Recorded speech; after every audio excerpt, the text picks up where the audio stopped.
and Myrtle Beach wholesaler Southern Crown Partners Incorporated know our consumers enjoy relaxing days on the water with Mick Ultra's crisp and refreshing taste in hand. It's important to remember to drink and boat responsibly. Choose to be or to designate a sober skipper before leaving the dock. Do it for your family and friends, your passengers, and everyone else on board. Michelob Ultra salutes all sober skippers who take the pledge. Cheers, and we'll see you on the water.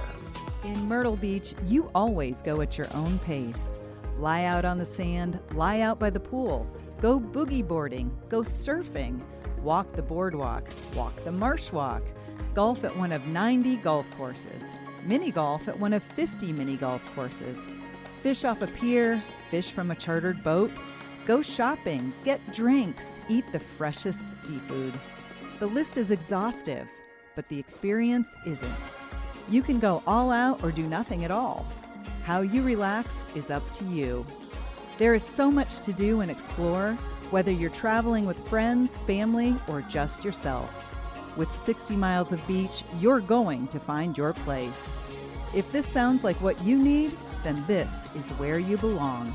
Hey, do y'all like fishing for prizes? Maybe a trip to Costa Rica or a once-in-a-lifetime African safari? Well, the Grand Strand Fishing Rodeo is back. Thanks to the hard work of Visit Myrtle Beach, South Carolina, and Trilogy Outdoors Media, this once popular event is back and is bigger and better than ever. This event is comprised of 12 monthly competitions that culminate in November with our annual banquet and expo, the celebration of fishing on the Grand Strand. New to this event is the freshwater division that will help include all of our anglers that live and visit the Grand Strand throughout the year. Monthly species winners will receive great prize packages from Bass Pro Shop and Surf Signs and Designs. But most importantly, they will receive an invite for them and a guest to our annual banquet and an entry in the grand prize drawing. So whether you fish the rivers, a pond, the pier, the surf, or a boat, you have a chance to win the grand prizes. To get signed up or for additional information, visit TrilogyOutdoorsMedia.com and click on event. Also, you can visit any of our weigh stations and registration stations to get signed up as well. Best of luck to everyone, and we'll see you at the scale. Trilogy Outdoors. All right, folks, Trilogy Outdoors podcast coming to you. Hey, it's been a while, and it's nice to be back. And we're talking fins, fur, and feathers, just like always. And you know, if you're in our neck of the woods here in the Southeast, you're talking a lot of all three of those. Fins, fur, and feathers. Everything's going on. You know, we had deer season start here in South Carolina. Just a couple weeks ago, archery started, and a lot of places you've got rifle season starting in the next couple days. And when it comes to feathers, we all know what Labor Day weekend means, and that means opening day of dove season. So a lot of us will be in the fields with our family and friends and having a great time, and I don't know that it's about the dove hunting. I truly don't know if it's about the dove hunting. I think more of it is about the meals and the food and the fellowship that is enjoyed prior to that. And I want to thank Father Sons Welding, Scott Todd, for the invite. I am getting to go do some dove hunting this weekend. First time in 3 years. And looking forward to it. And my co-host who's sitting in today is a little sad with me, but he'll get over it quickly. He always does. And possibly we'll find us another invite somewhere if you're looking to have some guests come on your dove hunt. You can reach out to us at Trilogy Outdoors Media, gmail.com, and I'll be more than happy to come join you. And I'll bring my guest host today, and that is the one and only Tony, the Bassmaster Carter. You remember him from the shows in the past. He's joined us talking a little bit of bass fishing and everything else. And Tony also is our co-host on Saturday mornings with the Southern Anglers Radio Show. And he's also my fishing partner in quite a few tournaments, which also means that he's one of my victorious partners in quite a few tournaments. We try. We try hard. You know, it's hard to compete against these guys that we fish against who are on the water every single day. Yeah, you would have to be a captain crusher to compete with these guys. You know, here's the deal. There's a lot of them that have made innuendos to the fact that we fished a lot this summer. I had not spent 1 minute Spanish mackerel fishing before the World Championship. Not 1 minute, and you know that. Other than trying to catch bait, other than trying to catch little dinks, and we'll talk more about that. I had not spent any time. We didn't hit the water at all the week of the tournament. I have not Spanish fished since the tournament last year. Yep. And that's the God's honest truth. Now, I went a couple times after the tournament last year, and I'll be honest with you, if you target them the way that we do, and again, we're going to go over that. We're going to talk a little bit. We're going to divulge probably more than we should, but we're going to, here's what I'm going to do. Next year, when it comes time for a Spanish tournament, I want to be able to tell new Spanish fishermen, hey, if you want to find out what we do, go listen to Trilogy Outdoors. And you can go back and listen to the episode from August 31st, and you'll hear exactly how we do it. We're going to divulge some information that may help, know it'll help the novice fishermen, but may actually help some of the really good fishermen around here and give them a little different mindset on what, when, why, and how. So I'm just going to say that, I'm always open to hearing other anglers' experiences, other anglers' tips. I'm always open to, straightening that learning curve that's always happening. Never stop learning. Never stop learning. That is the key. That is the key. Learn every day, every time you on the water. Yep, and I will say, before we get going here, the Spanish Mackerel Tournament we're talking about is the self-proclaimed Spanish Mackerel World Championships held here in Murrells Inlet the weekend prior to Labor Day every year. 14 years we're going on. And, call it self-proclaimed, call it whatever you want. I've done the research. I've never seen It's hard to find another Spanish tournament. It's hard to find another Spanish tournament with as much money on the table as we put on the table. As much money, as much family fun. Yep, it's a great time. It is one of the, if not the best tournament that I look forward to every year. Well, we're getting into that time of the year. The fall is going to be busy. And, as Trilogy Outdoors, we were extremely excited 2 years ago to take over the Spanish Mackerel World Championship as far as organizing and running it. And once again this year we did. And big shout out to my wife, Kimmy, and sister-in-law, Sandre, who did an incredible job of keeping us guys organized. And therein lies the issue when it comes to guys running tournaments. We kind of get sidetracked and we get busy and we try to do things quick. And a lot of times we make errors, small errors, but small errors can end up the details that matter.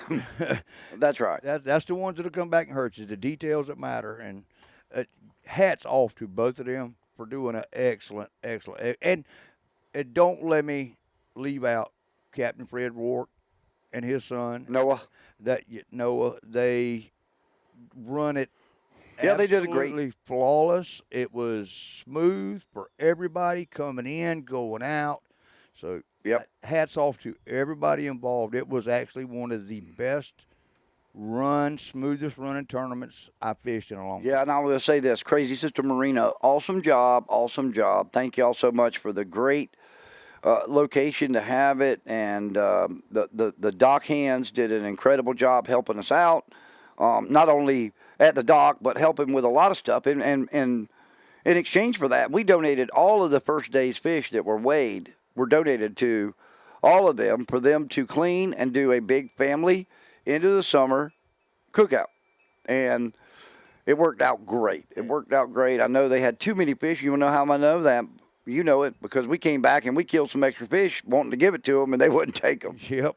They had a good amount of kings and Spanish to cook and clean, which is the only way to do kings and Spanish is fresh. Immediately following, fresh, don't do frozen. And Spanish are absolutely wonderful tasting fish. If you cook them fresh, they are. But, up until maybe 4 years ago, I had never had fried Spanish. Yeah, you tried it. That was you tried it at the fresh. tournament. Yep. And I absolutely fell in love with it because I had it before, but The key is fresh. it was frozen. Somebody had put it up a couple weeks ahead of time for the tournament, Yep. and it's just not even in the same stratosphere. So everybody goes, well, vacuum seal it. It should be good. All right, so here's the deal. If I vacuum seal it, guess what I've just done? If I set it down on my commercial vacuum sealer, I am pulling half of the moisture out of it when I suck that thing closed. Yes, sir. So I have really already, messed up that meat by vacuum sealing it. So I'm telling you, the only reason you're going to vacuum seal a Spanish is if you want to win a lot of money king mackerel fishing and vacuum seal it for bait. That's about it. Do the Keep it whole. Do the whole fish. Yep, keep the whole fish. But it was a great weekend, and again, can't thank all the locals and those that traveled into town to fish the tournament. We're going to continue to grow this thing. Real quick, a clarification that I need to make is the tournament originally has always been a one-day tournament, and we have in the past moved it to Sunday because of weather on Saturday. That is because of different little reasons, but I'm going to say that this year we had nothing holding us back from making it a two-day tournament. And on Wednesday morning, when we woke up, the forecast for Saturday, and I have it right here, I've saved it. The forecast on Saturday was for 11 to 15 knots out of the southeast, and it was 2 foot at 4 seconds. In the afternoon, it was picking up to 15 to 20. All right, let me just explain something to you. Once again, this is a family-friendly event. We fish a 23-foot bay boat. Thank you to Key West Boats and Marshall's Marine. A lot of people fish 17, 18, 19-footers, even smaller this year. Even 16, 15-foot John boats. Yep. And it's only fair to them. You don't want somebody to come in and pay their money and bring their family from 40, 50 miles away, Yep. and the wind's blowing, and they just basically donated their money. Now, the argument is that the tournament was won one year inside of the inlet here at Merle's Inlet. Yep. And it was, in fact. And And that's it was, what makes it so good. You Yep. can win it inside the jetties, or you can win it outside the It's jetties. been won multiple times at the side of the jetties. Yes, sir. Okay? All that being said, at the end of the day, we made the decision solely based on trying to maximize the entries, okay? Trying to maximize And safety for people. and safety and enjoyment. So anybody that says that we moved it so that we could fish on Sunday, I'm just going to go ahead and get this out the way. Moved it so that we could fish on Sunday. Well, I'll be honest with you, and Tony will tell you. Our plans were to fish Saturday. Even after we made the change, we were still going to fish Saturday. The only reason we didn't was because of the scales. I had to be there to make sure that those scales were correct on Saturday. I love Fred Rourke. He did a great job, but Fred can't hardly work a cell phone. And so I didn't want to have any opportunity for anything to go wrong there. I needed to be there. So with that being said, the majors and the minors are huge to me. Tony can tell you. Yes, they are Lord. huge. When it comes to anything, when I leave the mouth of that jetty, whatever I'm fishing for outside of that jetty in the ocean, I'm going off majors and minors. It was tit for tat, Saturday to Sunday. Like 45-minute difference, nothing major. Obviously, full moon being tonight, tomorrow night, whatever, the 31st right here. But at any rate, we did not move it for any other reason, and it, quite honestly, it doesn't matter. You can say what you want, think what you want. I don't care. We did it to maximize entries, and It's such a family-friendly tournament, and that's what makes it family-friendly. Is people can take their kids out, 5, 6, 7, 8, 10-year-old kids, Yep. and go fish around the jetties, inside the jetties, and they don't have to run 30 miles offshore to be a contender in it. And that's what makes it family-friendly. And trust me, I'm going to say this. Me personally, I was not a fan of fishing Sunday because, let's just say, I like knowing what my goal is. Yep. But you don't like but knowing let me what you've tell got you, to beat. I like knowing what I got to do. Yep. It gives me a goal in mind. But let me tell you, when you don't reach that goal, Yep. that can be the longest ride, most miserable ride of your life coming back in. Oh, yeah. Knowing ahead of time. That you've got a good fish, but it ain't big enough. Exactly. You've Yep. lost. So that's my side of it. I would agree. have preferred to fish Saturday, but I'm glad we made the choice we did. The weather was better on Sunday. We held off. And Yep. And here is the key. I'm going to say this once again. Every single competitor in that tournament had a choice on Friday. Yes. They knew it on Wednesday. It's your choice. They had a choice on Friday to fish Saturday or Sunday. If you're not smart enough to realize whatever y'all think was the biggest difference in the moon or whatever, and you chose to fish on Saturday, it's a learning experience. Write it down, chalk it down, and chalk it up as a learning experience. And remember the moon phase. Remember what time the major was. And next year, when you have a choice of the 2 days, which you are next year, you're going to have a choice of the 2 days because we're going to a captain's choice format. You'll remember that. Remember that one word, decisions. Yep, and we'll talk about that in a minute. Decisions. Whether it be one day or the other, it's just that way. But that's what makes it so great. It's such a fun tournament. It is. It's even with that.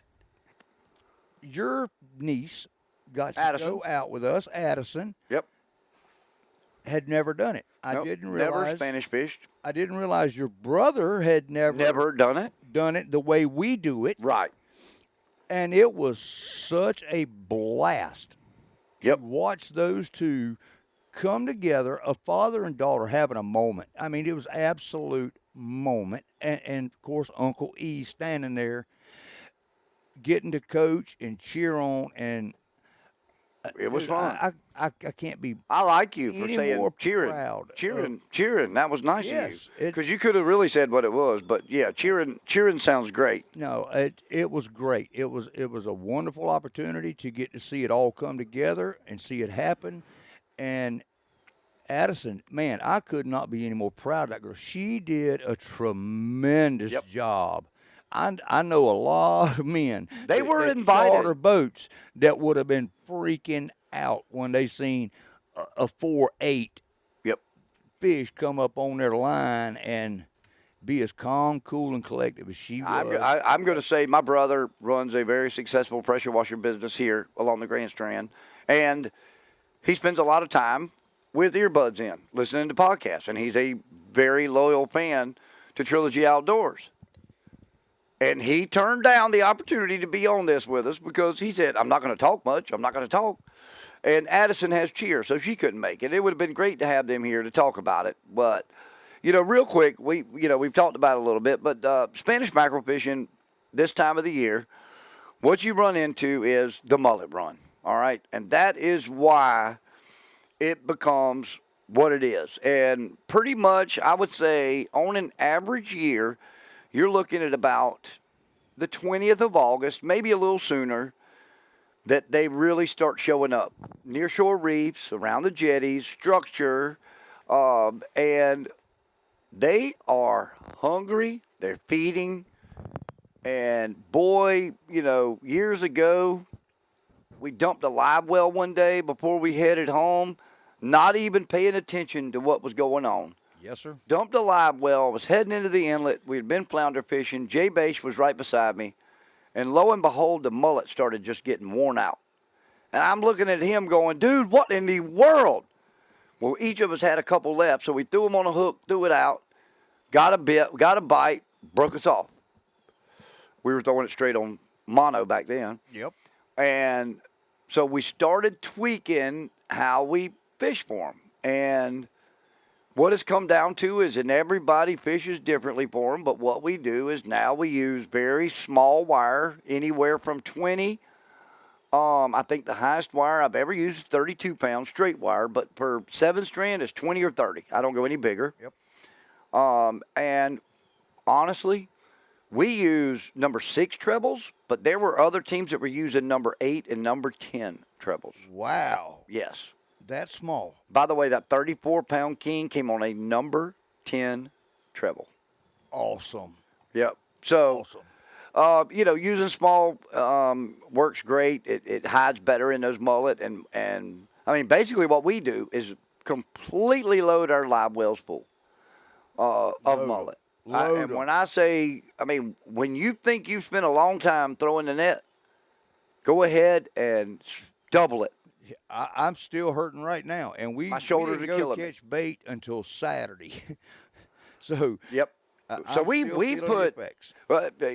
getting to the tournament. Let's talk about it and our experience. So Saturday, great teams fished, a lot of great guides. The defending champion fished, and as always, Captain Quentin from Earl's Limit Fishing Charters was sitting in first for Spanish, first for aggregate, first for youth angler, first for Key West boat, first for king mackerel. That's 5 of the 7 categories. So we knew it was going to be tough. And then I did hear from everybody that fished how tough the bite was. A lot of great Spanish fishermen really came back with some small fish, and some didn't even weigh fish that defended champions, or not defending, but former champions. And we knew we were up against, a lot of tough fishing. But we had gone and spent 2 hours Saturday afternoon filling up my bait pen, which had been used the night before by one of my competitors. We did borrow the bait pen back, and we loaded it up with, I would say, 500, 600. Oh, I'd say way more than that. Okay. Way well, more we had it loaded. And then we went and got it the morning of the tournament, loaded the live wells up, and then went and threw the net for another hour. Yep. And filled up more and got fresh on top of that. And then I think we didn't even break the jetties until 8 o'clock, did we? No. We. It was lines in at 8, and we had about a 13-mile run to where we were going. We broke the jetties at about 8, which was lines in, and we made about a 30-minute run, 28-minute run to where we were going fishing. And we showed up. There was 2 other tournament boats there, both set up already fishing, and we went to a point where we were close to where we had fished last year and the year before prior, which we won. And we got over, set the trolling motor down, and set spot lock on it, and sat there. And sat there forever. Yep, and sat there, and then we got we started seeing a little bit of action, and I mean, honestly, I think the first couple hits we had, actually the first 4 or 5 hits, we broke off, right? Yep. Yeah. Were break-offs or cut-offs or we was pulled the hook. 1 for 5 when it first started off. Right, and 1 for 5, but that first fish was like a 2.5-pounder, 3-pounder, nothing big. Yeah, something. And then Miss Addison got baited up, and she pitched her bait out, and we heard her scream and followed it, and it ended up being our second biggest fish of the day. It was a 486. Yeah, it was something good. Something like that. That's right. Which, by the way, would have won the tournament. Yep. And it's funny, we do that. When we win, we have 2 fish that would have won. Do you know 2 years ago we had 2 fish that would have won? Yes, sir. But unfortunately, we didn't have a third one big enough to keep us in the aggregate that year, but we did this year. But so we literally went through probably a 30 to 45-minute span where we were getting bites and getting action, and then all of a sudden it was crickets. For hours. I mean, when I say hours, I mean it was crickets. But that goes back to listening to some of the other captains that fished the day before, and they said the same thing. Their bite window was 45 minutes ahead of ours, but they said the same thing. We got a 20 to 30-minute bite window that they was feeding, and nothing.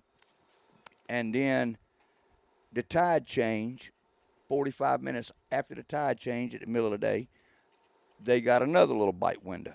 And that's exactly what ours was. We did the same exact thing just a day later. Yeah, I want to qualify something real quick. Most people think of Spanish mackerel fishing. You're going to think, you're going to go troll a gotcha plug with a little piece of wire on it, or you're going to cast at them. B, you're going to throw a jig fish or something like that at them. C, you're going to put one on a bird and troll a spoon behind that Clark spoon or drone or any of those. Or the final is going to be putting it on a planer and pulling a Christmas tree or a spoon behind your boat, and you will catch fish. And you will catch the heck out of fish. Was about to say, every technique that you just mentioned works. Yep. And will guarantee every one of those techniques was used. Yep. In the tournament, and people weighed fish off of every technique you just revealed. That's right.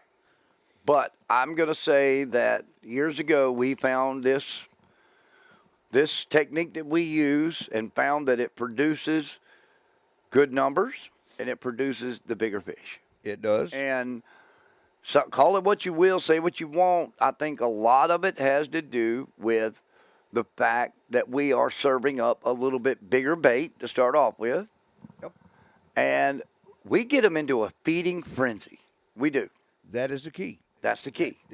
That popping, breaking sound on top of the water, it seems to, which we watched it on your live scope. Yep. And on the regular sonar, you could literally see fish come from 30 foot of water just like a missile to the top of the water in a matter of seconds. When they started hearing that commotion going on, it just attracts them for whatever reason.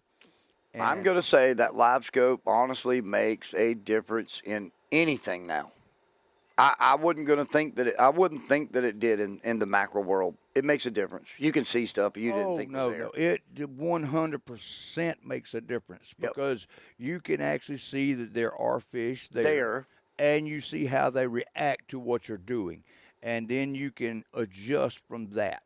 Well, we've been looking at them for an hour and this isn't working. No need to keep doing it. Right.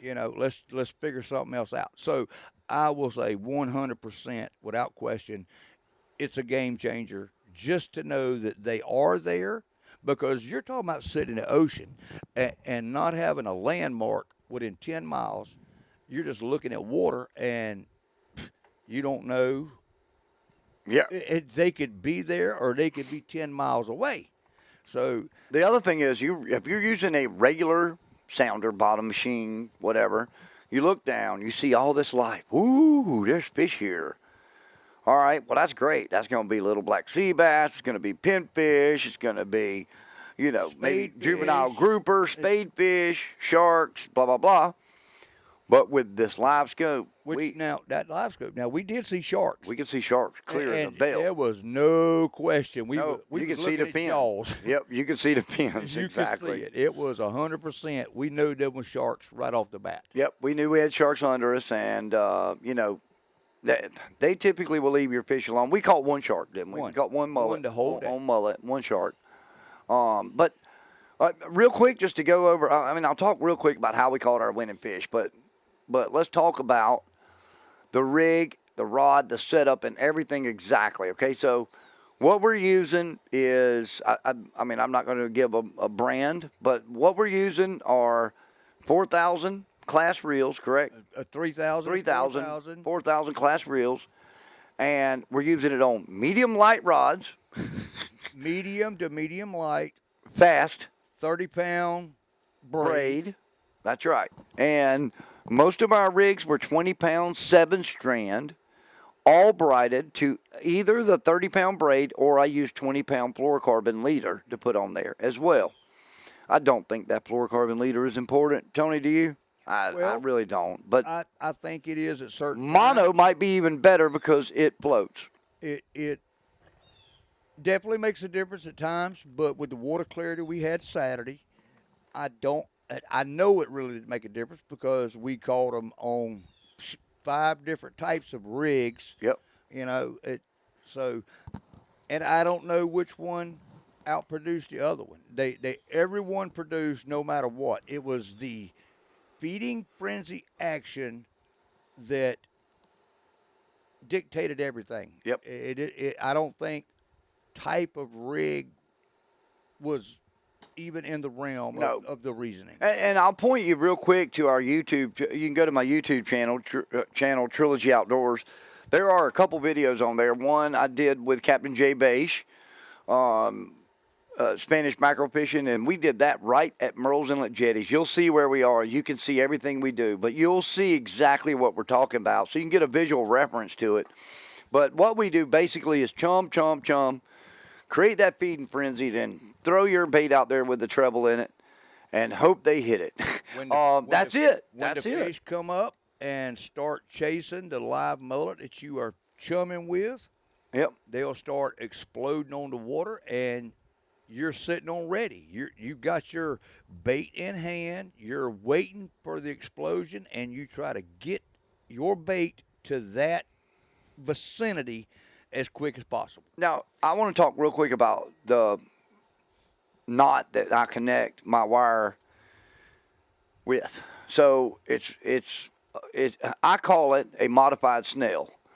Basically, I run my line into my eye of the hook and down through the bottom of the hook, about even with the bottom of the hook, and I make 9 wraps, 9 tight wraps, and then I come right back out the same hole. Yep. Cinch it down, leaving my entire tag in for the wire, and then I do an Albright. Correct? That's what I do, an Albright, to connect my main line or my leader to that directly. You have to take your time, make the wraps, make sure they're even. Take your time cinching it down on that Albright. That wire will cut that braid or that mono if you do not get it tight. 100% it will cut it. Yep. If you leave any play in there, it will cut it. We lost rigs. You lose rigs. That's the joy. You lose rigs in this, but you get bites. That's part of it. You're going to lose rigs. I'm saying right now, God bless my partner, my boat captain, his rig tying. I can't do it because of my hands. I cannot do it. I don't care who you are. It's tough to tie those little loops. It's tough to tie those Albright. It's tough to. You know what? I couldn't even imagine sitting on the water in something like that and trying to tie one of these new FG knots that they talk about. Yeah, It takes guys 20 minutes to tie sitting in the garage. I couldn't even imagine something like that. But your rigs worked.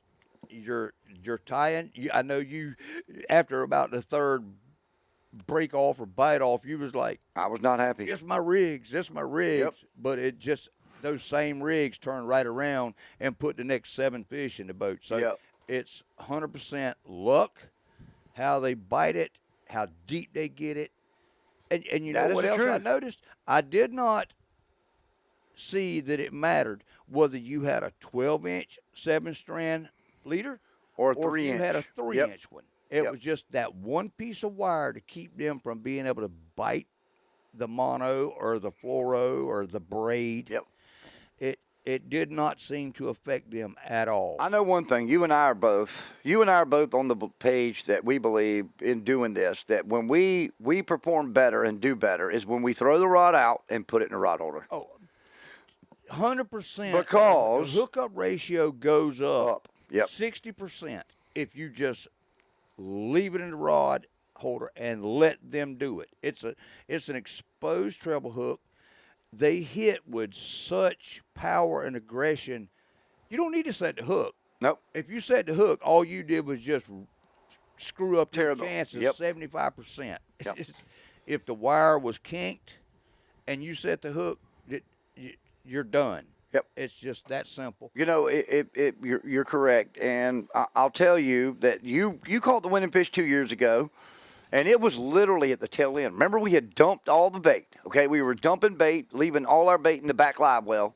Got everything out the front. Last rod hanging out. We had pitched, and you threw it out, and one rod was sitting, and we saw the fish hit it. You obviously got on the rod and started fighting it, and as we got closer, we knew it was a good one. And similar situation on this year, and we saw the fish start to feed. Let's talk real quick how we got to where we were. We stayed in this spot where we were and on this reef for 4 hours, and we stayed there for 4 or 5 hours. Three and a half. 3.5, and we looked at each other. We started talking about making a move of some sort, degree, shape, form, whatever.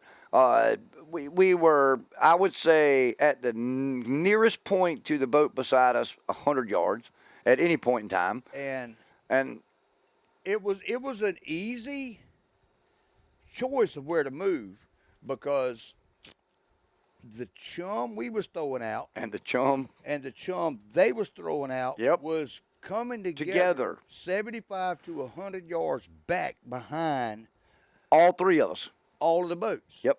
So when you said, do we move or do we not move, and we made that one decision, we knew where we needed to go because every time we chummed, 10 minutes later there was fish busting the water, and none of the boats around us made a move to that point.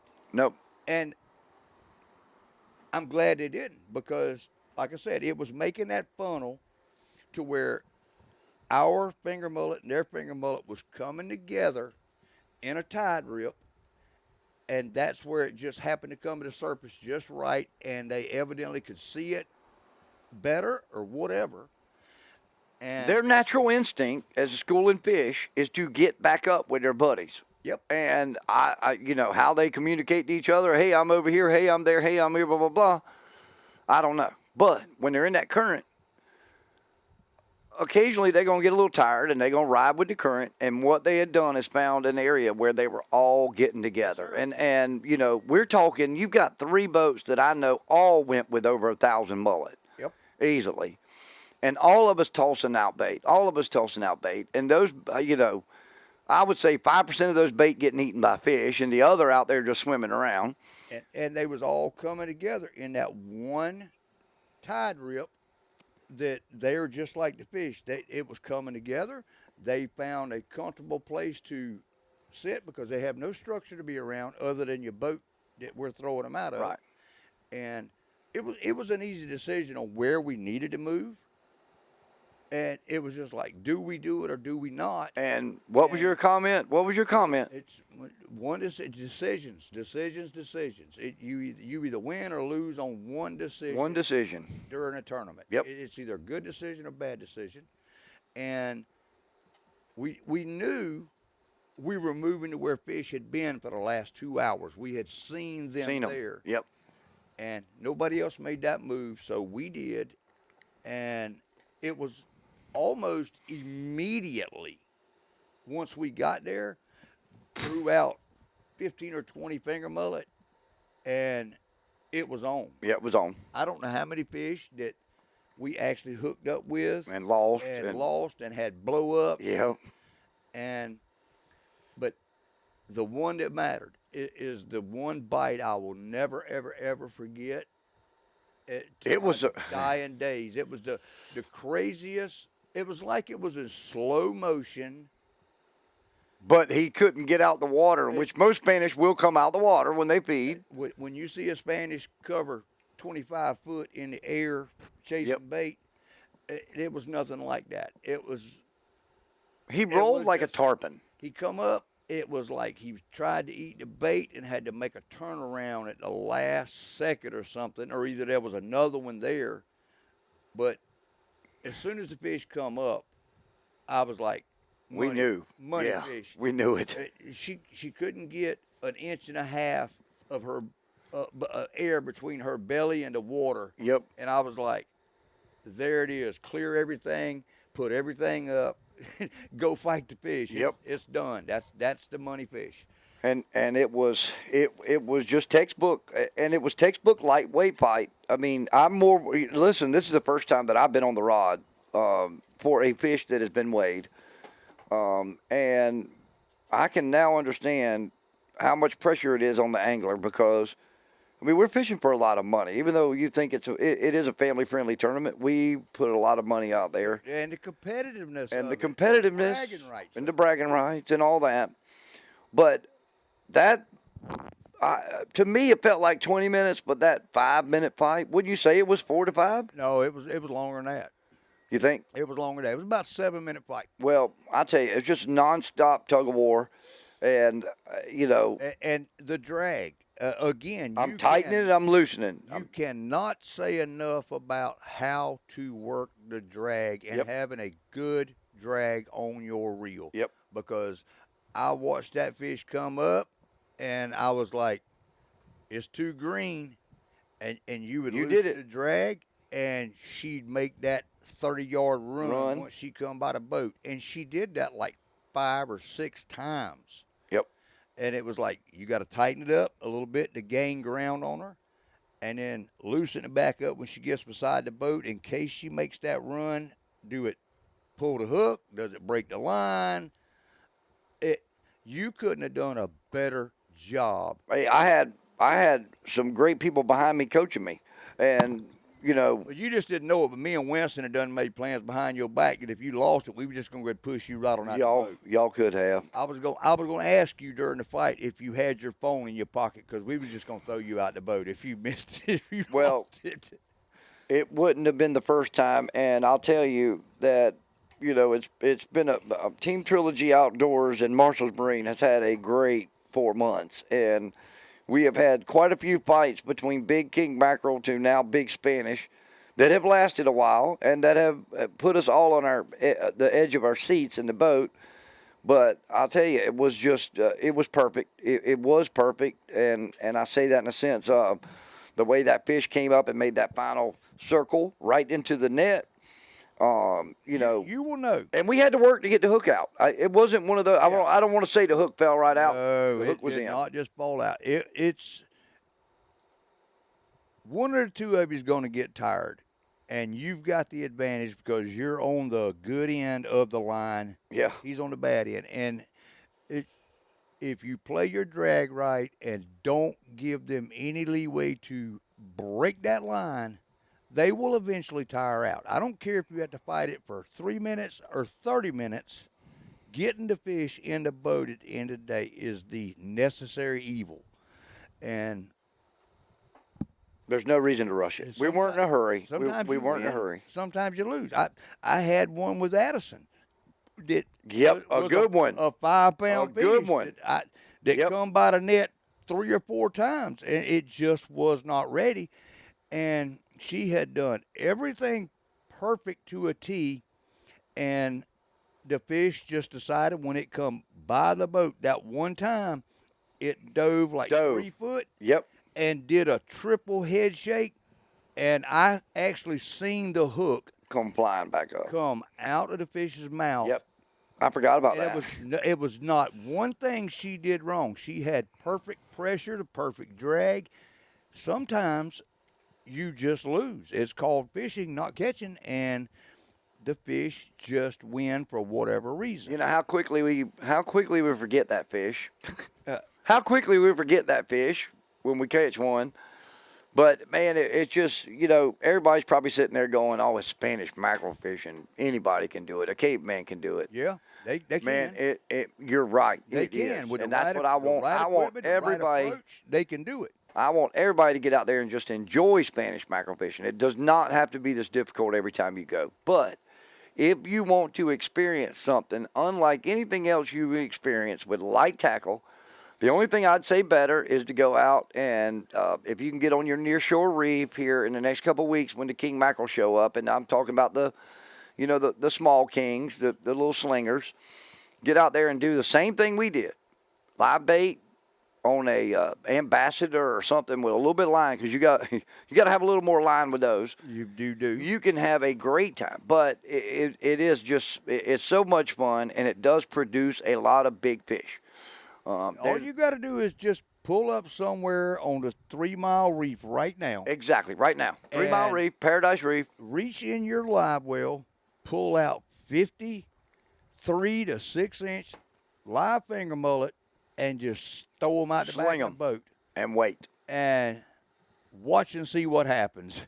It's amazing how keen those fish are to sound and sight, and can actually move on a single finger mullet from 75 to 100 feet away in a matter of a second. And it's obliterated. It's amazing. You will have a blast. Even a bass fishing, you talk about it. A topwater bite, you'll never beat a topwater frog bite or a buzzbait bite. It's the visual side of it. And when you've got 25 to 30, 3, 4, 5 pound Spanish mackerel exploding all around your boat, it is exciting as anything you'll ever do in your life. Yes, it is. And I challenge everybody. Get out there and do it. I'm telling you, Merle's and the Fishing Charters, Jason and his guys are going to be doing it for the next couple of weeks, and it is worth it. You just got to remember, be patient in that first hour of the charter when they're catching bait, because it's all worth it. It's hard. I used to, when I did it at the tail end of my charter business, we had started doing this, and I would tell people, like, you could tell they were getting impatient. Yep. You could tell they were getting impatient. I'm like, listen, it is worth it to have this much bait. It's worth it. It's going to be worth it. You're going to want those extra 30-finger mullet. Yep. At the end of it, I promise you. Yep. You would much rather have a bunch to throw back than to not have any and need them. I was impressed that we actually had 100 or so to throw back at the end of the day. But now, that was with us leaving at 1 o'clock and having to get back for the scales and everything. But had we ended up having to fish until 4 o'clock, when we had to make it back by 5 to the scales, we'd have run out of bait. And I promise you, we would have. We had both live wells blacked out. Yep. With finger mullet. And I'll say this much too. We're not going to divulge one thing, but we did do something different and new this time, and it helped a little bit in that chumming situation because we did not chum as many baits. Exactly. So that noise and the noise combined with the baits that were out there, a third of the bait that we had to put in the water with that, made all the difference in the world. Yep, I think so too. And I tell you, we didn't have to throw out 50 mullet at a time. We could throw out 10 mullet at a time and get the same response. And I will say that the Spanish were incredible. We talked about it, but I actually prepared all of our Spanish for our friends at Marshall's Marine as a big thank you. And thank you again. And I haven't said this yet. I could not be there for that, but none of this, zero of this would be possible without Marshall's Marine. Exactly. The boat, the tournament, the support that they give to us as a tournament, you as what you do with them. I cannot thank those guys enough for all that they do, and I am so sorry that I could not be there when you went and fed them the next day. It was fine. Man, Adelia, is that how you say it? Adelia? Adelia was starting to roll in, and also Adelia stopped my podcast that was supposed to happen today with Freeman Boat Works because the kids were out of school. But I was supposed to be down with Scott Cawthorn and Billy Freeman and some of the crew at Freeman Boat Works. Talk about Freeman Boat Works and their new 28 and everything else is going on. Talk about their winning combination. I mean, the guys win so many tournaments. And in particular, I think they're 3 years running into Hooked on Miracles. But I was looking forward to that. But Adelia had something to do. And we, our thoughts and prayers are with everybody that was in the direct path of that. And thank you, Lord. Mother Nature cut us a curve. I mean, she really did, because there was not near the impacts that was expected from this. I mean, yes, there was, and I'm not taking away from any of that, but it could have been so much worse. And it wasn't. So thank you, Lord. Thank you, Mother Nature. On the Florida coast and the South Carolina, Georgia coast, we appreciate every break we can get when it comes to stuff like that. But I'm going to say one thing, and I spoke to several first responders today here that are friends, and we are getting complacent. We are getting really complacent here. I am afraid of that. And you know that complacency can really end up be your worst enemy. Yep, and we are getting complacent here, and it's because we've had so many close calls, and now people are going to be like, oh, I'm not leaving, blah, blah, blah. Near misses. Oh. But, it's inevitable, dude. We live on the coast. We're blessed. We live here, but. You say that, though, but how many times have you tuned into the Weather Channel or HLN the day or 2 days after a tornado or a hurricane or something like that, and the people have the same response? Well, we wrote it out before. For the last 10 years, we've had 4 hurricanes, and they just wasn't that bad. How many times have you heard that expression said on the news after a hurricane. Yep. And how many times it was followed up by never again. Never again. I made the biggest mistake of my life. I could have killed my kids. I could have killed my wife. It's not worth it. It's so. Well, I one thing I want to talk about before we end the show, and that is the effects that all the rainfall that was, received inland from here, We did get a bunch coming down the rivers. What's it going to do to shrimp season? And I'll tell you another thing, another southern tradition, another tradition here in the Carolinas, and I'm sure Georgia as well, is shrimp baiting. And maybe not in Georgia, but shrimp baiting here. That is where we go out in Charleston area. They spend night times out there. They love going at night. Here we go during the day, and we'll go to Muddy Bay. We go to what's the other? McClellanville, Cowpens. Bulls Bay, Cowpens, and areas like that. And have a blast. Fill coolers up. It's just like open day of deer season or dove season. It is something that is looked forward to from the last day of shrimp baiting season last year. Can you remember what day it starts? It is the September 15th, right? Is that a Friday?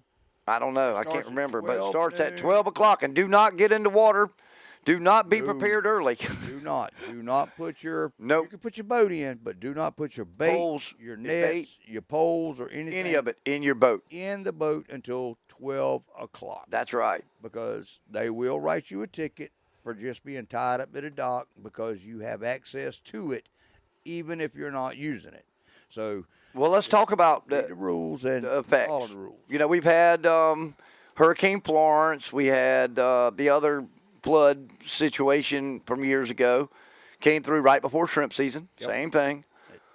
Loves to wash those shrimp out of the bays. It pushes them are out we of the going to see river, that? Are and we going to see that? I don't know. I don't know how much water's coming down the river, but I do know this time of the year you can go across the Georgetown bridges and look down beside you, and there's 700 crab traps sitting between the Land's End and the bridge because Yep. all the crabs and stuff migrate up the rivers because of the lack of fresh water. But with that being said, now we need fresh water to help the shrimp molt and grow. So I think it's going to push a bunch of them. But as we was talking with Fred last week, the boats out of Georgetown hasn't even really been running this year for shrimp. Right. And I don't know if that's because they're all sucked up in the bays or if we just don't have that big crop this year. But everything says that they should be there, and usually a tropical storm ruins opening day of shrimp season every year. But I did not buy my shrimp baiting license this year, so y'all should be good to go. I didn't throw a jinx on anybody because I bought them every year since I've been old enough to buy them. Well, And every year I get washed out by a hurricane. guess who did? Who? I did. No, you didn't. Yes, I did. Well, good on you. Hey, no, I figured if you're going to be the one to waste the money the last 5 years, it'd be my turn to waste it this year. Well, But I did order it. I hope that we have a wonderful shrimp baiting season because Me too. It is such a southern family-oriented thing that we get to go do. Man, it stocks the freezer. What are you talking about? Who cares about orientation and family? I'm talking about There's feeding us for a year. Nothing better than fresh shrimp.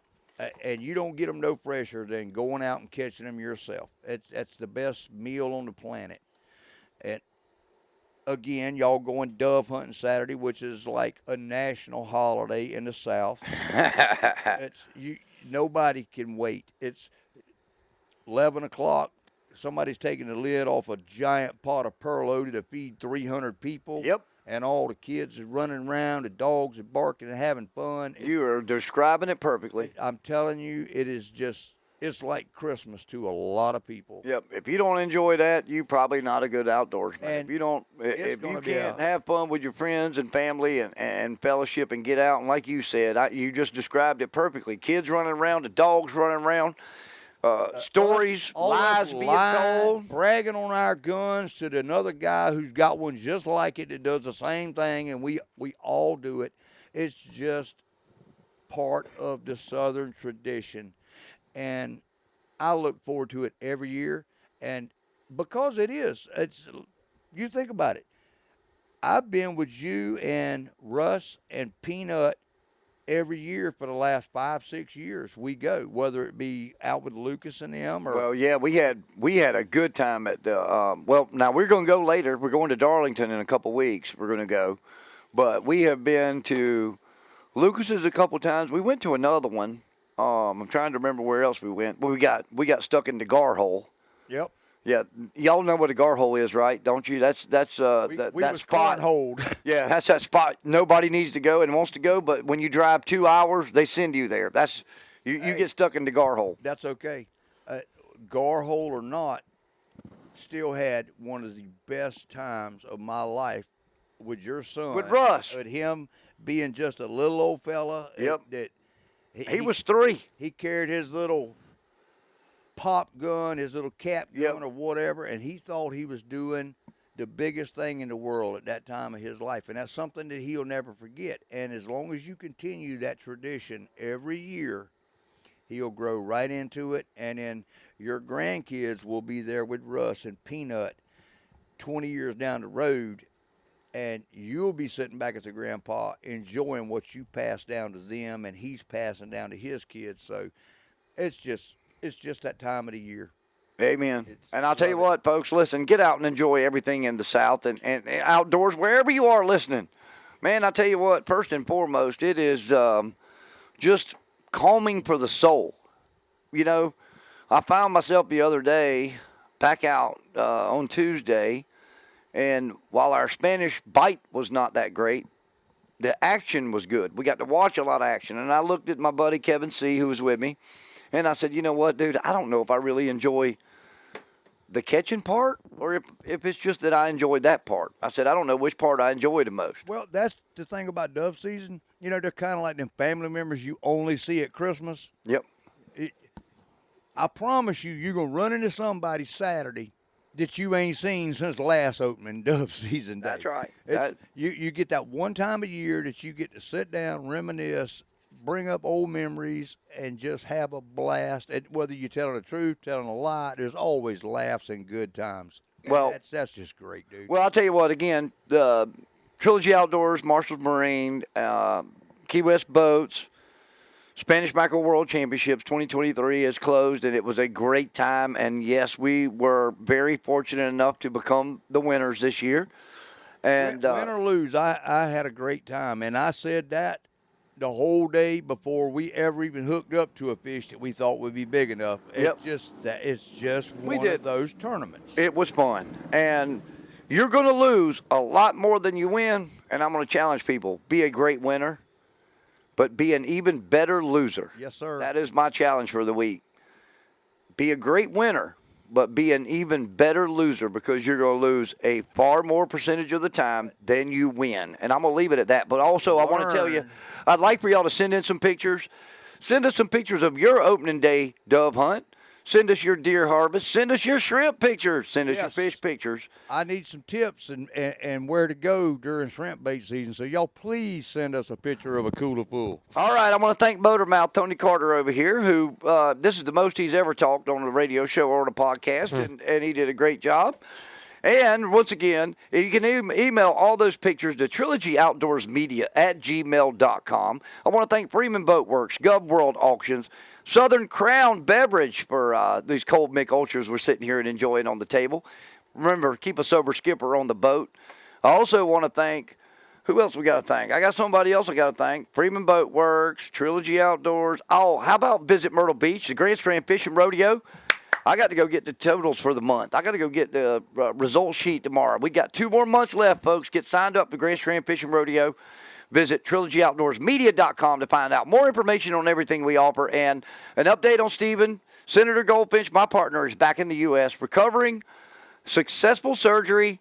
Got a lot of rehab to go through, a long recovery, but he's doing great. He's back in the States, and hopefully he will be back in the Grand Strand at some point soon to start doing his recovery here with his family. Can't wait. We to hope see so, and we'll get him back on the show with us. And once again, thanks to all of y'all for liking, sharing, and subscribing to the podcast. It's always our pleasure every week to sit here and just run our mouth and talk everything fin, spur, and feathers.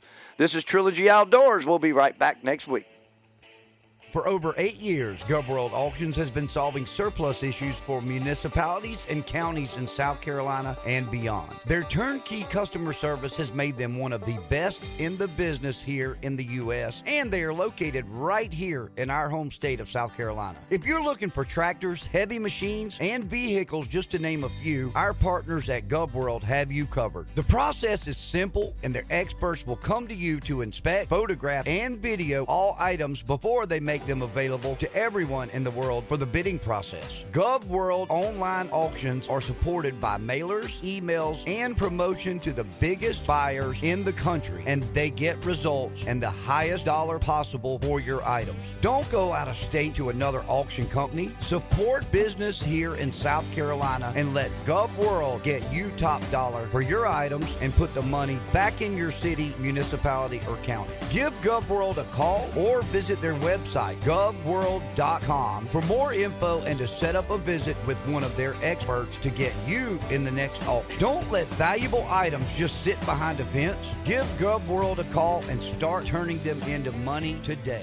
Boat Works and Trilogy Outdoors are proud to announce the addition of Freeman Boat Works to our family of incredible partners. Billy Freeman and his team at Freeman Boat Works epitomize the American dream. From building the first boat in Billy's backyard to a 150,000 square foot state-of-the-art manufacturing plant over the past 15 years, they are building one of the most sought-after boats in the U.S. and beyond. These incredible fishing platforms are built in South Carolina and are second to none in stability, speed, and performance overall. These catamaran designs are engineered not only to get you to the fish fast, but comfortably too. Years of refining designs and pioneering the modern performance fishing catamaran is why Freeman Boat Works is the #1 choice for some of the biggest names in the fishing industry. If it's long runs in the Gulf or the Carolinas, or days you can go fishing in South Florida when most center consoles stay at the dock, Freeman Boat Works is at the forefront in all categories. For more information on Freeman Boat Works and their 6 available models, visit www.freemanboatworks.com. Redefine your expectations. Trilogy Outdoors Podcast is a product of Trilogy Outdoors Media. All views and opinions of our hosts and guests are not necessarily those of our sponsors. Trilogy Outdoors is produced and edited by Trilogy Outdoors Media. Be sure to follow us on all the podcast platforms as well as our social media pages on Instagram, Facebook, and Twitter. And also, don't forget our other brands, Southern English Radio Show and Walk 'Em All Outdoor Magazine. To find more information, visit TrilogyOutdoorsMedia.com. And remember, if it's anything dealing with fins, fur, and feathers, you're going to find it right here on Trilogy Outdoors.